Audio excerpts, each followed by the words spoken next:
Solomon never asked for gold, yet gold chased him. He never sought power, yet kings bowed before him. Why? Because Solomon understood the one truth most men ignore. Wisdom is the root of all riches, not effort, not ambition, understanding. This speech is not about history. It is about you and the questions you've been unable to answer. Why do you still feel lost, though you work harder than ever? Why does your life lack direction, though you chase every goal? Why do you read, strive, push, yet remain without peace, without dominion? Because you have pursued what Solomon refused. You have sought results without law. You have chased success without understanding the structure that sustains it. In the next hour, I will hand you the principles that made Solomon the wisest man to ever live. You will learn how to govern your thoughts, how to build wealth without worshiping it, how to hear the voice of truth in silence, and how to become the kind of man God Himself would trust with abundance. If you are ready, let us begin. Introduction: The Secret Wisdom of King Solomon. You are about to unlock the spiritual logic behind one of the wisest men who ever walked this earth, not because he conquered lands or built empires by blood, but because he understood law. I speak not of modern law. I speak of the law behind all things, the law that governs power, gold, peace, and purpose, the law Solomon mastered. Most men today want gold, but few are willing to become gold. They want the palace, but neglect the cornerstone. Solomon asked not for gold, but for understanding, and the heavens answered. What he received, dominion, wealth, peace, and mastery, did not arrive by chance, war, or inheritance. It arrived by divine response to definite mental desire aligned with eternal law. You chase results. You grind, you copy strategy, you worship the external. But understand this, the ancients did not build temples, kingdoms, or dynasties with noise. They built in silence. They built by law. And Solomon built what no modern strategy can buy, a name that echoes through time. The real treasure was not Solomon's gold, but the mind that magnetized it. He aligned with divine law first, and all riches followed. That same law still governs wealth today, but men no longer seek it. They seek shortcuts. And for this, they remain slaves to systems they should command. You ask for influence, for abundance, for clarity. But let me ask you this, have you asked for understanding? Have you asked for the wisdom to govern that which you seek, or only for the outcome? Solomon asked rightly. He knew. The man who governs his own mind soon governs all things under heaven. What I am about to reveal will not comfort you. It will confront you, but truth always does. I will show you that you have not failed because of lack of tools, support, or timing. You have failed because you have not yet understood the laws Solomon obeyed, the wisdom that turns men into kings. And so I say to you now, I seek understanding above possessions. For when you understand, you will no longer chase gold, you will command it. For wisdom is wealth in seed form. When you plant it, nurture it, obey it, harvest will come, and no man, no system, no failure can take it from you. In this speech, I will teach you how to build wealth the way Solomon did, through inner law, through quiet clarity, through alignment with principle, through obedience to order. No modern trick will substitute for what you're about to learn. What follows is not hype, but hierarchy, not theory, but throne. Let this be your declaration. I become the ruler by ruling myself. Let that identity replace all others. The world has enough followers. It has enough noise. What it lacks, what it cries for, is the return of the man of law, the return of the one who rules first within, and therefore cannot be ruled from without. This is not for the man who wants ease. This is not for the man who seeks temporary advantage. This is for the man who desires dominion, not applause, power, not popularity, legacy, not luxury. And that man must learn as Solomon learned. Riches are not granted. They are revealed to those who seek wisdom. You have reached a line in the sand. Cross it. From this moment forward, speak no longer of your poverty. Speak no longer of what you lack. Begin to speak of understanding. Begin to speak of inner rule. Begin to move not by emotion, but by divine direction. Let Solomon's path become yours. I will walk you through the laws that created his empire. I will break down the order that secured his reign. And if you listen, not just with your ears, but with your soul, you will become as he became, the man who receives what others chase, the one who is trusted with what others misuse. The hour is now. Begin. Part 1. True wealth begins with understanding, not money. Solomon did not begin his reign with ambition for riches. He began it with reverence, with a question asked not by the greedy, but by the wise. Grant me an understanding heart. And because his desire aligned with eternal law, riches followed without him asking. Understanding was the magnet. Wealth was the result. The modern man reverses this law. He prays for the gold, not the mind to hold it. He begs for results, not for the wisdom that commands results. And so he remains a beggar outside the gate of his own kingdom. What you pursue reveals what you worship, and what you worship determines what you become. Men fail not for lack of opportunity, but for lack of inner clarity. They ask, how do I get more? But never ask, how do I become more? Solomon knew the latter was the path. He became the man who could handle what others ruin. And because of that, what others chased him. Do not be fooled by noise. Do not be seduced by urgency. Most riches today are gained by force and lost by foolishness. But riches gained by understanding last for generations. Solomon's legacy was not in coins, but in the structure of his thinking. And so must yours be. Let this now become your inner creed. I do not chase riches. I command them by wisdom. For what you chase, you admit you do not control.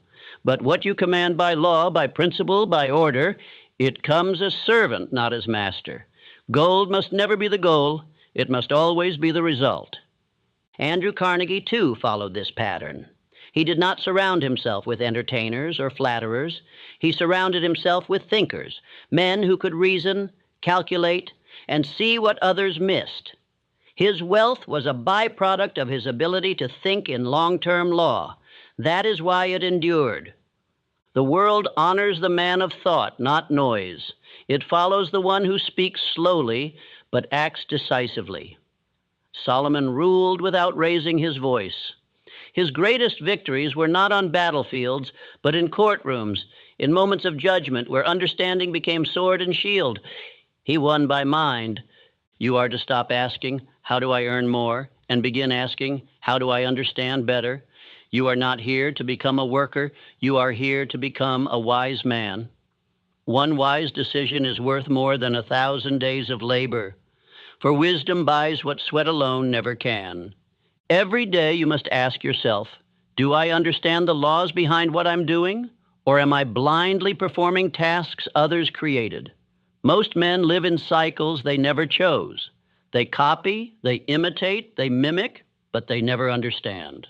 And because of that, their labor produces only crumbs. Solomon was not born into wisdom. He chose it, he asked for it, he made wisdom his priority, and in return, it made him a ruler. He prayed, give thy servant an understanding heart, that I may judge rightly.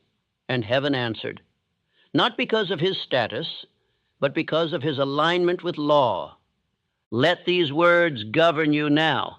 I sow understanding and reap gold. Speak it aloud. Plant it in the soil of your mind. For gold is nothing more than the visible reward of invisible alignment. No man can fake this law. Either you become wise or you become weary. The choice is yours. You must now make study a ritual, not of trends, but of principles. Do not consume information, extract understanding. Do not hoard knowledge, apply judgment. Solomon studied nature, people, time, consequence. He saw through the surface of things, and for this, his words were law in his land. The fool memorizes quotes. The wise man lives the meaning behind them. The fool rushes into markets. The wise man waits, watches, judges, and moves once with full authority. Understanding gives you leverage. One accurate move from a wise mind breaks 1,000 frantic motions from a confused one. You must now clear space for study. Build a law of reflection into your daily rhythm. As Solomon wrote Proverbs, so must you write your observations. What did you see today? What patterns repeated?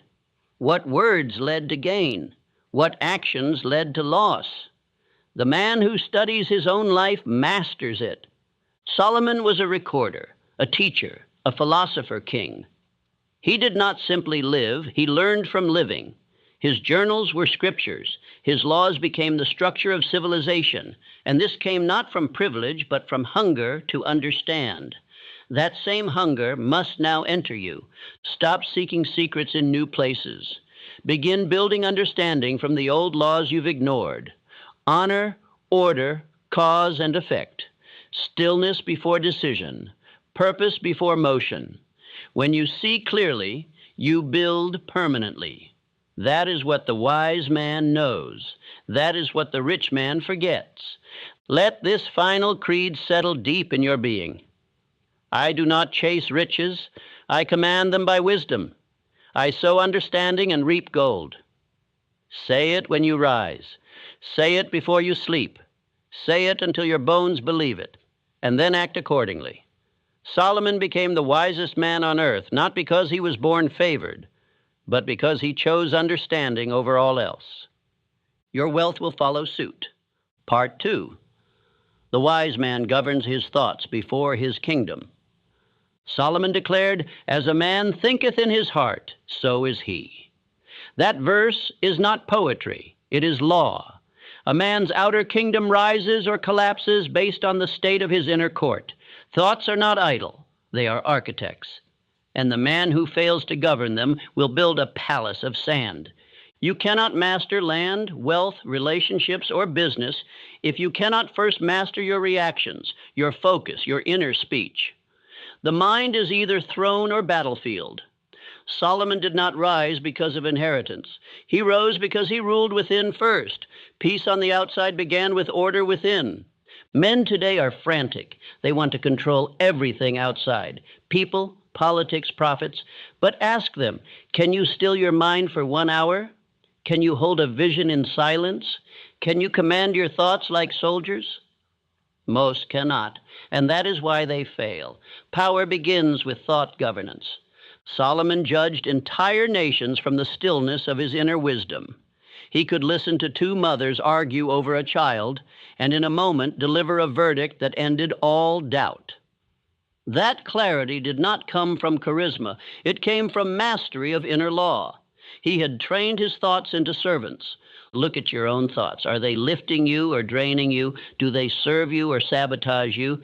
Every fear, every delay, every doubt is a reflection of an untrained mental parliament. The king must sit on the throne or the voices of chaos will reign. That king must be you. Henry Ford was not the most educated man, but he mastered focus. He trained his mind to stay on one idea until results obeyed. He made time for solitude. He walked silently with questions and returned with answers. This is what separates the leader from the laborer, a governed mind. Do not envy the man who appears successful if he is not at peace within. His gold will rot in his hand. His house will feel like a cage, because no external fortune can outshine the torment of an ungoverned inner world. Solomon's kingdom was great because his mind was first submitted to law. Write this now. I rule my thoughts, therefore I build. That is not opinion, it is principle. Every achievement you seek must first be formed in thought. Thought held in clarity, thought fueled by faith, thought refined by silence, until it becomes command, and command becomes manifestation. You must set law in your thinking. Wake up and decide, what thoughts do I allow? What doubts must be silenced? What affirmations must I repeat until they command obedience? A castle without guard falls. So does a mind without watchmen. Place guards at the gates of your attention. Let your creed be this: my outer world is the reflection of my inner law, and let your actions prove it. Begin each day in silence. Do not touch the world until you have spoken law into your thoughts. Speak your aim aloud. Replace complaint with command. Replace anxiety with order. Solomon sat on a throne, but his real power was invisible. It was in the rhythm of his heart, the structure of his values, the clarity of his attention. You must now build this same throne within. Do not wait until the world slows down. Rule now, or drift forever. Men build empires and lose them. They gain fame and fall into ruin. Why? Because they thought money could fix what only mental law could. They thought applause could substitute for inner peace. But Solomon knew all wealth built outside the boundaries of thought governance will destroy the builder. You do not need another plan. You need inner discipline. You need law of thought. You need silence before decisions. You need vision rehearsed until it becomes instinct. That is how kings move. That is how empires rise. The foundation is always unseen, but it determines everything. Write this and repeat it daily. I rule my thoughts, therefore I build. My outer world is the reflection of my inner law. Let these words become your daily anchor. Let them guide your focus, your speech, your actions. The man who does not rule within will be ruled by the world without. Solomon was not a man of haste. He was not swayed by trends. He knew that thought is seed, and every spoken word is water. He planted with intention. He spoke with calculation. And his kingdom was the harvest of his inner discipline. So shall yours be. Train yourself today. Guard your inner temple. If a thought does not build you, cast it out. If a word does not align with purpose, silence it. Speak only what strengthens. Think only what commands. Hold only the vision that lifts you. All else is noise. You do not need more energy. You need more governance of the energy you already possess. Stop scattering your attention. Start aiming your focus like a sword. The man who rules 10 thoughts completely will always outbuild the man who entertains 100 without control. Final command: begin each morning by declaring your mental law. Repeat aloud: today I rule my thoughts. Today I hold only what builds. Today I move as Solomon, quiet, firm, aligned. Do this for 90 days. Your mind will shift. Your energy will clarify. Your kingdom will begin. Part 3. Every man must ask for wisdom, like Solomon did before he is trusted with power. The man who seeks power before wisdom is a child playing with fire. He may build for a moment, but the structure will not last. Solomon was offered the chance to ask for anything: riches, enemies defeated, long life. But he asked for discernment. He knew that only wisdom could hold what power attracts. Many today ask for wealth without understanding how to rule it. They cry out for recognition without knowing who they are. They desire influence before they've established order within. And so what they gain quickly, they lose just as fast. For the law is eternal. Power demands structure, and structure demands wisdom. You ask why success delays, why wealth evades you, why opportunity circles but does not land? The answer is not in your circumstances. It is in your preparedness. Divine law does not grant command to the man who has not first proven himself capable of sustaining it without destruction. Look closely. Solomon's request pleased God because it was aligned with spiritual law. He did not ask selfishly. He asked lawfully. He asked for what would make him capable of building without collapsing. That is why God gave him not only wisdom, but everything he could have asked for and more. You must learn to pray, speak, and move like Solomon. Stop asking for more. Ask for the mind that can hold more. Ask for the character that sustains abundance. Ask for the discernment to make the right decision when no one is watching and no one will clap. When Andrew Carnegie built his empire, he did not seek talent first. He sought men with judgment, men who would not panic under pressure, men who would choose principle over impulse. That was wisdom in action. The fortune was built because the foundation was mental clarity. You were not denied power. You were protected from it. For power without preparation is poison. It blinds, it distracts, it multiplies the flaws already inside you. But when wisdom precedes reward, power becomes an instrument of construction, not destruction. Make this your creed. I ask for wisdom to match the wealth I will hold. I prepare my mind so my fortune may stand. These are not affirmations. They are laws to live by. Speak them aloud each day until your subconscious begins to obey. Write this now in your private journal. What must I understand in order to carry the future I desire? Do not skip this. Sit with it. Listen. That question is the gate. The answer you receive in silence will be more valuable than any seminar, book, or mentor, for it will come from your inner court. Power tests you. It magnifies who you are in secret. If you cannot govern your desires in obscurity, you will be overthrown in visibility. Solomon understood this. He built first within, and God gave him dominion without. That is the eternal order. Obey it. Do not say you want millions if you cannot manage hundreds. Do not say you want to lead if you cannot lead your own schedule. Do not declare that you are ready for expansion if you still delay the basic disciplines of daily life. That is mockery to the law of wisdom. Begin each week with a review. Have I governed my time? Have I managed my mind? Have I ruled over appetite, speech, emotion? This is your throne room. Your dominion does not begin with a title. It begins with how you handle 24 hours. God gives more to him who masters little. Thomas Edison tested over 10,000 materials before discovering the filament for the light bulb. Why? Because he was obsessed with understanding, not shortcuts. He built a mind that could endure delay. That is wisdom. And that is why his invention shaped generations. You must burn every shallow prayer. You must stop asking for escape.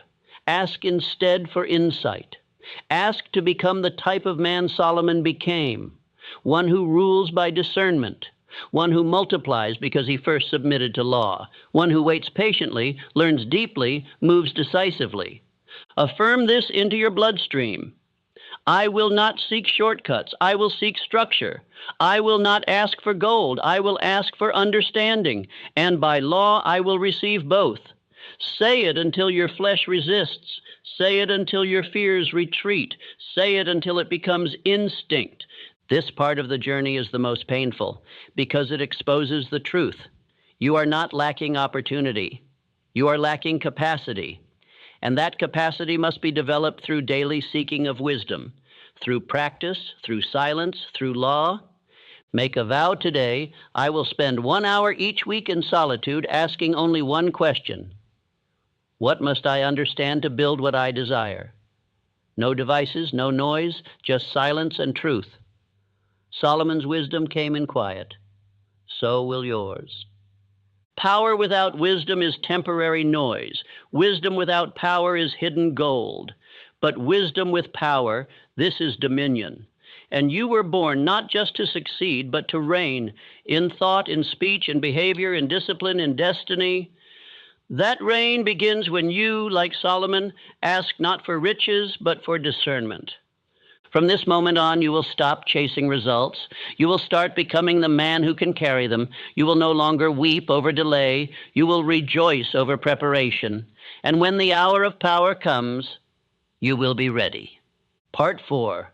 A wise man knows when to speak and when to remain silent.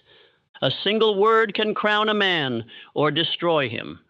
Solomon's throne did not stand upon stone or gold alone. It stood upon judgment. Upon the razor's edge of language, he could end a war with one sentence, divide truth from deception with a single reply. Such is the weight of wisdom spoken at the right time. You are taught today that confidence is noise, that power is volume, that dominance is in speaking first. This is a lie. Real power is measured in restraint. The fool speaks everything he knows.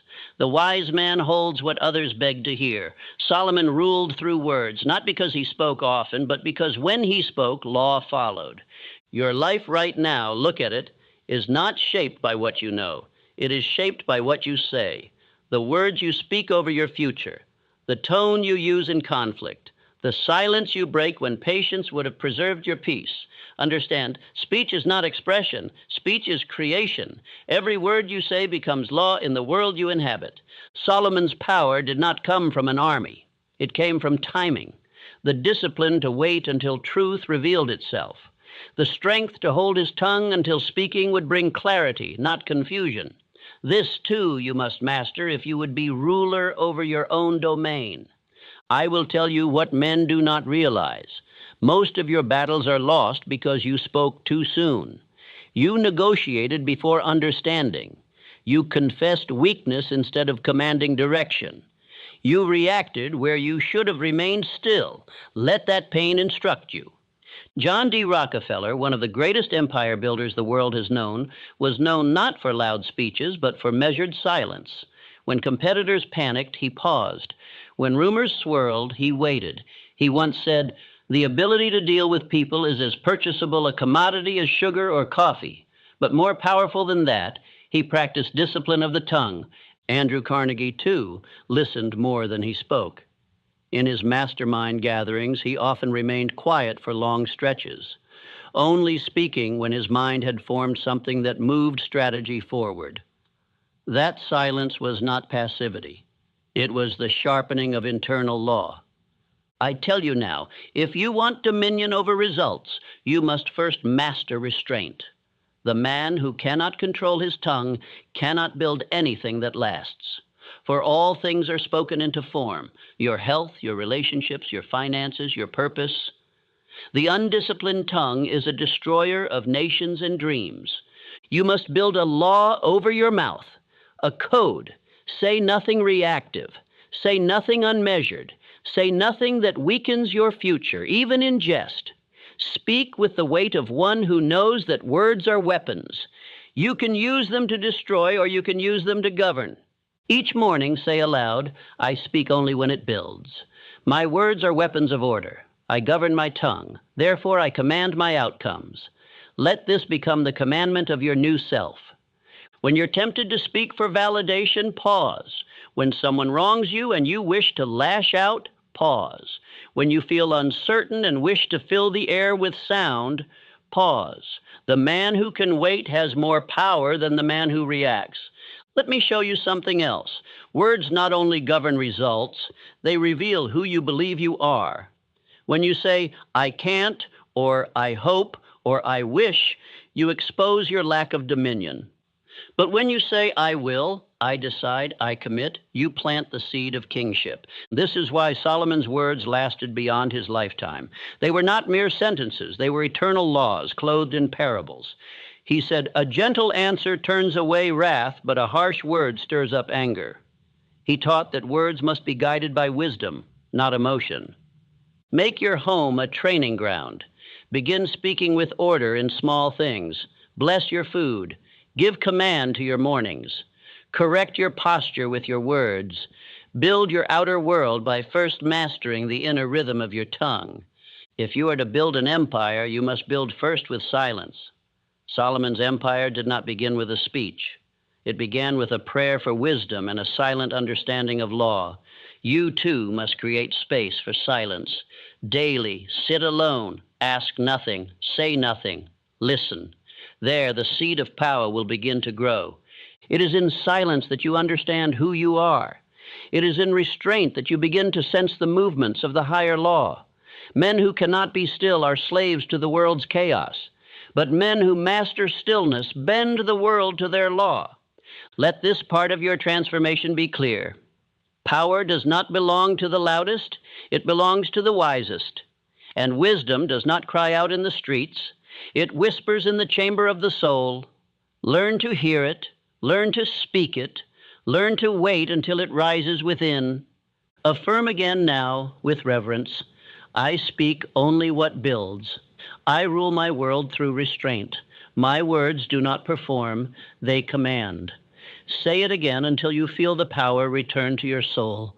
Your next battle will not be won by strategy. It will be won by discipline of the tongue. Do not interrupt the wisdom being formed in you by chasing the approval of men. Speak only when the voice within confirms the words are worthy of your future. Let us proceed now to the next part, where we will multiply what you are learning, not alone, but with the right men. For wisdom shared lawfully becomes power multiplied. Part 5. Wisdom multiplies when shared, but only with the prepared.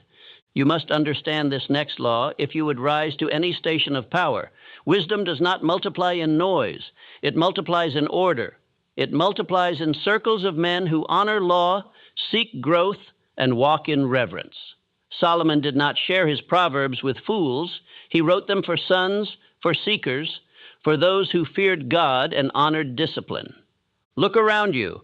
Who surrounds your mind? Who hears your ambitions? Who shapes your thinking without speaking a word? If your circle mocks principle, jokes about discipline, fears silence, or chases entertainment, then you are not in a mastermind. You are in a pit. Charles Schwab did not ascend because of charisma or genius. He was surrounded by a circle of principle. He served under Carnegie, one of the most law-abiding minds of his age. Schwab absorbed the order of Carnegie's methods, the vision of his planning, the confidence of his word. He rose because he multiplied wisdom through association. There is no self-made man. There are only self-aligned men who surround themselves with others aligned to the same law. If you want to rise, you must first purge the foolish. You must then assemble the wise. You must build your circle with intention. One man who honors law is worth more than 100 who entertain themselves with mediocrity. Ask yourself now, who are your 5? Name them. Would you entrust your fortune to their hands? Would you share your prayers with them? Would you bring your definite chief aim to their counsel? If not, you already know what must be done. Delay no longer. You cannot become Solomon in the company of clowns. Build a law for your counsel. 1 meeting per week, 1 hour of silence, 1 principle studied, 1 action agreed upon. This is not a social gathering. This is a sacred meeting of minds. Let each man speak only what strengthens. Let each man be held to his word. Let the standard be high, or let him leave. Solomon wrote, "Iron sharpens iron, so one man sharpens another." This is not poetry. This is spiritual metallurgy. When minds meet in truth, the friction births strength. But if iron strikes wood, both are damaged. Do not bring wisdom to a fool. Do not waste principle on the passive. Understand now, your future does not depend on your effort alone. It depends on your environment of thought. You rise not merely by what you do, but by what those around you allow you to become. If your surroundings weaken your discipline, you will decay no matter how noble your desire. The law is exact. You either build by law or you erode by influence. Ford had Edison, I had Carnegie, Solomon had his scribes, even Jesus had 12 men to whom he revealed deeper truths. This is not tradition, it is structure, and without structure, no wisdom multiplies. You may have knowledge, but unless it is shared with the prepared, it dies with you. Do not seek crowds, seek counsels. Do not crave followers, crave builders. Gather those who seek not applause, but application. Your life must become a furnace of principle. Only those who can endure its heat are meant to be near. Repeat this law within yourself. I build a circle of wise men. Power multiplies where wisdom is honored. Say it again. Write it. Speak it to your reflection each morning. This is not a motto. It is a binding agreement between your destiny and your discipline. This is why you must take record. Begin today. Write the names of the men you must release. Write the qualities of the men you must seek. Speak your intention aloud. The universe obeys clarity, not confusion. And now let me warn you. The wrong circle will cost you years. The wrong influence will rob you of your fire. Some men destroy not with fists, but with passivity. Some weaken your aim simply by existing near it without reverence. They drain you with their comfort. They anchor you with their fears. Cut them now. Choose instead those who sharpen your thought, those who ask strong questions, those who move in silence, those who carry their own weight. When 5 men think by law, they build an empire no storm can touch. This part of your life cannot be optional. Build the circle, protect the standard, multiply the wisdom. It is the way of Solomon. It is the way of Schwab. It is the only way a king is ever truly made. Are you ready to continue? In the next part, I will show you why all riches are lost without purpose, how wealth, without a vision to anchor it, will slip through your fingers like dust. Let us now move to Part 6. Part 6, Riches Without Purpose is Poverty in Disguise. Solomon once warned of a man who works, who toils, who gathers wealth by day and night, only to leave it to another, one who did not earn it, one who does not understand its value. Why? Because the first man had no vision behind his labor. He was rich in gold, but bankrupt in aim. He built with sweat, but not with spirit. He gained the world and lost the reason. This, my friend, is the silent plague of our time. Men chase coins, but forget cause. They build enterprises without a reason deeper than appetite. And though they count money, they cannot measure meaning. Their wealth becomes a curse. Their labor becomes bondage. Because they forgot what Solomon knew, purpose precedes profit. If your riches are not tied to a clear and definite aim, you will either lose them, misuse them, or they will rule you. And when riches rule a man, he becomes a servant in fine garments. You may impress others, but you will remain a stranger to yourself. You may feed your vanity, but you will starve your soul. Henry Ford did not merely build automobiles, he built mobility. He envisioned a world where the common man moved with dignity. His aim was not merely money, it was transformation. That aim directed every factory, every system, every invention, because he saw beyond the coin to the crown it could serve. You must now ask yourself, what is the purpose behind your pursuit? Why do you want riches? To escape pain, to prove something to others, to silence your doubt. None of these are worthy reasons. None of these will hold under pressure, and none of these will attract lasting wealth. Your purpose must be anchored in law, in contribution, in principle. You must want riches not only to live well, but to build well, not to consume, but to construct, not to hide, but to expand. This is what Solomon asked for when he prayed. Not for wealth, but for wisdom to govern well. And because his purpose was righteous, riches chased him. Write your purpose now, not tomorrow. Now your mind will not obey aim that remains unspoken. Write your definite chief aim in a sentence that cuts like steel. Let it be so clear, so rooted in truth, that your subconscious cannot ignore it. Then go further. Tie every financial goal you have to this purpose. Do not just want a business that lifts others. Do not just want land that becomes sanctuary. Do not just want money that multiplies the law you believe in. Understand money is not evil, but money without direction becomes a weapon against the man who holds it.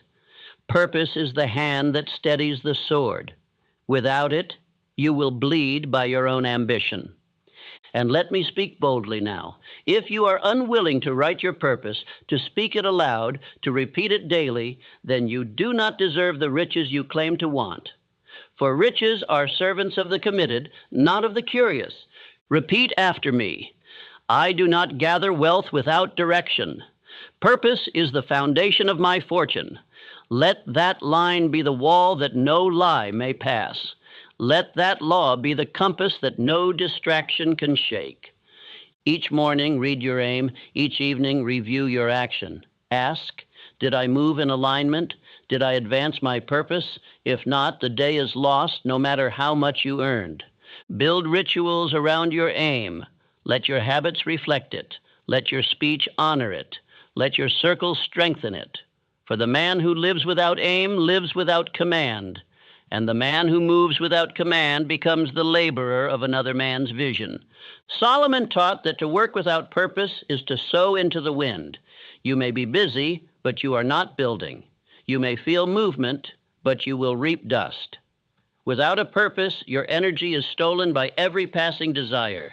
With a purpose, every act becomes a brick laid upon destiny. If today you feel lost, confused, scattered, it is not because you lack strength. It is because you lack aim. Aim clarifies. Aim orders. Aim turns fire into light.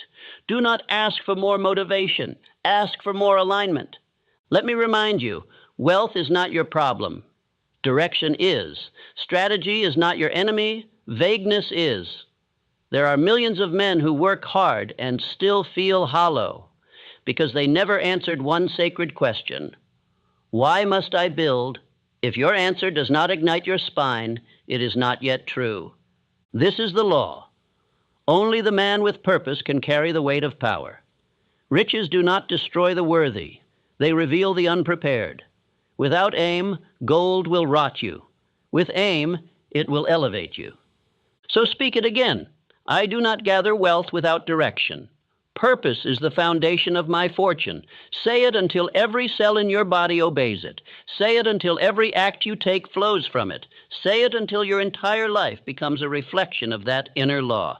And now, let us continue. In the next part, you will discover how wisdom turns every loss into instruction. How even your enemies and failures can become teachers, if you think as Solomon thought.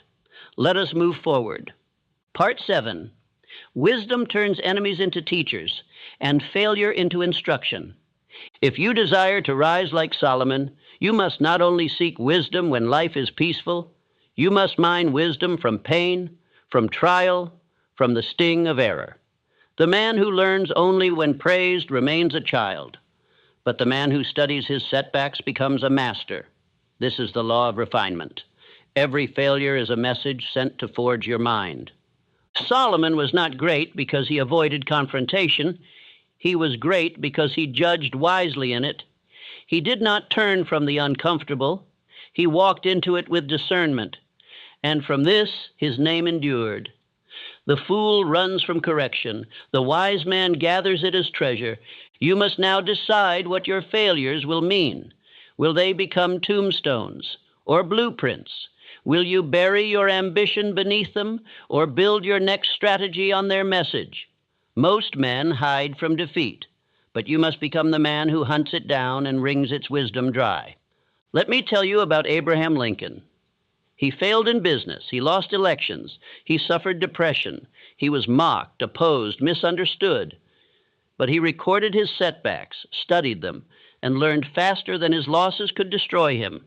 He was not merely resilient, he was intelligent in defeat. He chose wisdom over bitterness. The principle is this: a man who learns faster than he loses cannot be stopped. Let the world swing against you. Let others lie, betray, mock. Let delays fall heavy. But if you transmute each blow into understanding, you will rise with more power than any man who has never struggled. How do you transmute failure into fuel? First, you must record. Keep a book of errors. Write what happened, how it happened, and what thought, belief, or habit made room for it. This is not weakness. This is warfare. You must become the general of your mind, and generals keep records. Second, extract the law. Behind every failure is a broken principle. Ask, what law did I violate? Did I ignore discipline? Did I trust the wrong counsel? Did I speak without aim? Did I drift from my purpose? Find the thread. Cut it from your thinking. Replace it with command. Third, rewrite your behavior immediately. You do not heal by understanding alone. You heal by corrective action. Speak your new command aloud. Link it to your aim. Let each setback become a stone beneath your staircase. There is no shame in falling, only in failing to use the fall. And finally, review weekly. Wisdom must not be remembered. It must be rehearsed. Every 7 days, open your book. Read your lessons. Remind yourself of the laws you've written. Discipline comes not from pain, but from organized response to pain. Say this now and believe it. Failure feeds my wisdom. No enemy can stop a man who learns faster than he loses. These are not soft words. These are the weapons of inner kingship. These are the words Solomon would speak before judgment. These are the words Lincoln lived by when he walked alone. Understand, your enemy is not the man who opposes you. Your enemy is the part of you that still refuses to learn. You are not weak because you struggle. You are weak because you repeat without correction. That ends now. Do not seek revenge. Seek refinement. Do not waste time proving others wrong. Prove your new command right. When a man truly learns from loss, he becomes dangerous. He moves without apology. He speaks without repetition. He acts without hesitation. Even those who hate you become your teachers. Even those who betrayed you become your mirrors. For the wise man says, "You showed me where I was blind, and for that I am now armed." This is not poetic. This is practical power. You must now practice it. Begin today. Write your most recent loss. Write the law you ignored. Write the new law you now live by. Speak it aloud. Repeat it in the morning. Measure your actions against it each night. This is how Solomon thought. This is how Lincoln ruled. This is how you rise. There is no such thing as wasted pain in the life of a wise man. Every scar becomes scripture. Every enemy becomes a sermon. Every delay becomes design, but only if you choose it to be so. Let your mind now agree. Failure feeds my wisdom. I cannot be defeated, only educated. We are now prepared to move to the next law, the next layer of inner kingdom. In the following part, I will show you why discipline without law is fragile, and how every empire, whether of the mind or the marketplace, rises or falls based on its standard. Prepare to rebuild your internal kingdom. Part 8. A kingdom without discipline collapses. A mind without law wanders. Solomon's empire was not built on chaos. It was not held together by charisma or force. It was sustained by order, by discipline under divine law. His court did not rule by passion. It ruled by structure. His name did not endure because he was clever. It endured because his life followed an unwavering standard. Understand this principle. Power without law crumbles. Talent without structure rots. Passion without principle betrays itself. Many men have vision. Few build systems to protect that vision. Many begin in fire. Few endure in rhythm. The true king is not he who inspires a crowd. It is he who masters his days. The same is true for your life. Your home is your kingdom. Your calendar is your court. Your morning is your throne. And if you do not govern them, they will betray you. The walls of a kingdom are not built once, they are maintained daily, and every habit is either a brick or a crack. Let me ask you, do you have laws for yourself, or do you move based on how you feel? Do you rise with intention, or delay because the mood isn't right? Do you write your vision daily, or forget it in the fog of your distractions? The man who waits for discipline will never have it. The man who writes his law and lives by it becomes unstoppable. Solomon upheld spiritual and civil order. He judged with clarity. He preserved peace with law. And the same truth applies to you. Without personal discipline, your wealth will fade. Without structure, your creativity will scatter. Without order, your power will leak from every corner of your life. Now observe how Thomas Edison lived. He did not merely experiment, he scheduled invention. His breakthroughs came not in chaos, but in routine. He showed up to his laboratory daily. He slept little but consistently. His assistants worked in shifts. Why? Because he understood. Miracles are born from method. Law in action creates power in output. Andrew Carnegie? He didn't just hire workers, he designed systems. He trained minds. He scaled order. His steel empire wasn't sustained by effort. It was sustained by laws that multiplied value without burning men out. He once said, put all your eggs in one basket and then watch that basket. That is not recklessness. That is law and focus. What does this mean for you? It means that you must stop improvising your greatness. You must stop hoping that motivation will strike. You must build law, daily, sacred, unbreakable law that governs how you speak, how you rise, how you work, how you rest, and how you respond to resistance. Let me give you instruction now. Write these laws down. First, law of rising. What time shall the king wake? This is not up for debate. The throne waits. The world responds to the man who owns the morning. Second, law of direction. Before the sun touches your skin, speak your definite chief aim aloud. Speak it with power. You are not waiting for clarity. You are commanding it. You are not hoping for direction. You are reminding yourself of the path you already chose. Third, law of work. Set your output standard, not effort, execution. How many pages, how many calls, how many solved problems? This is not about busyness. This is about dominion. If you do not measure, you cannot command. Fourth, law of thought.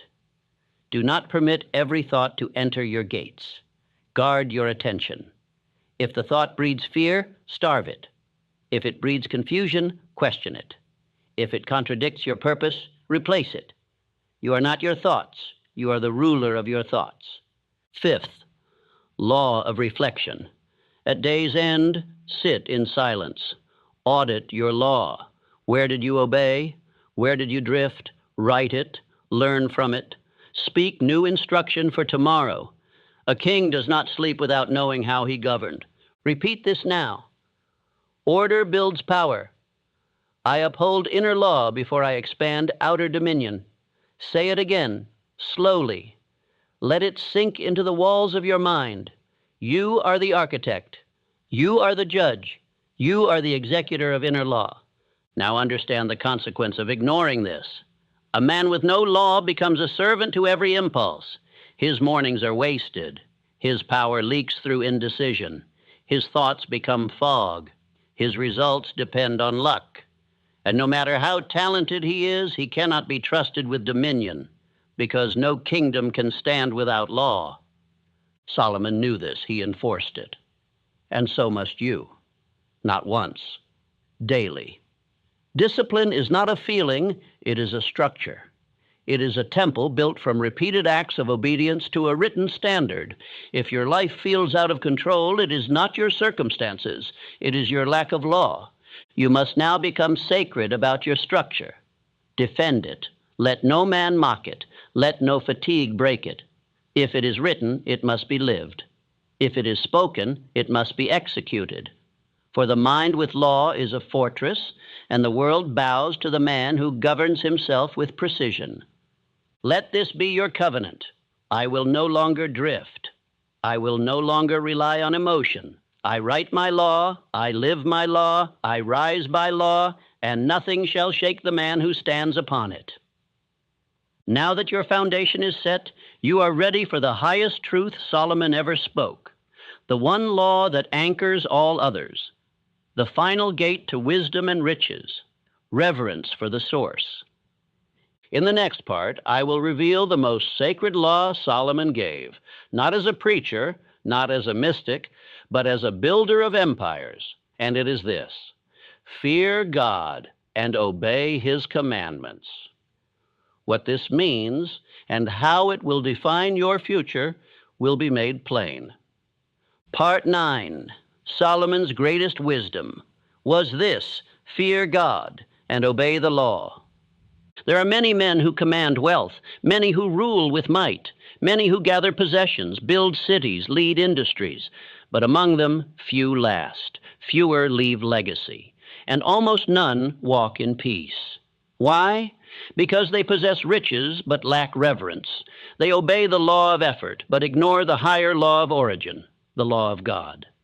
Solomon was not only a king of wealth, he was a king of order, a king of judgment, a king of peace.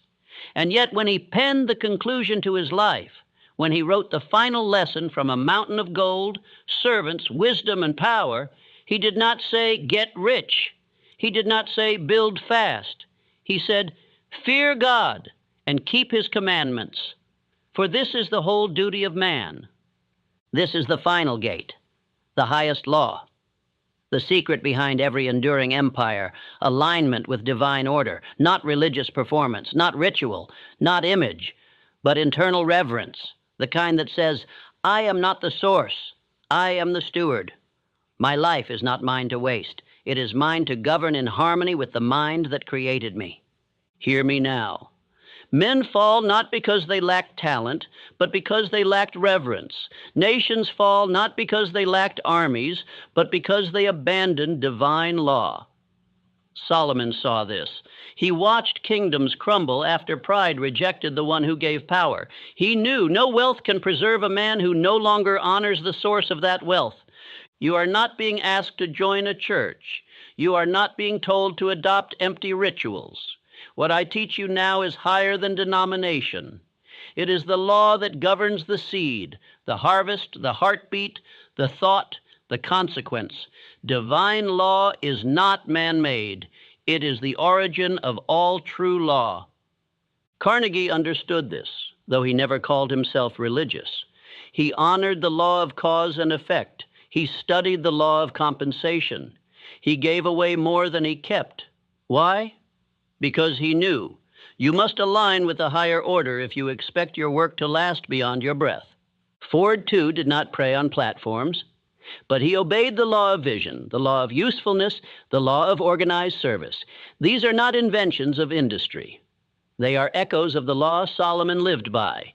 They are spiritual truths made physical through consistent application.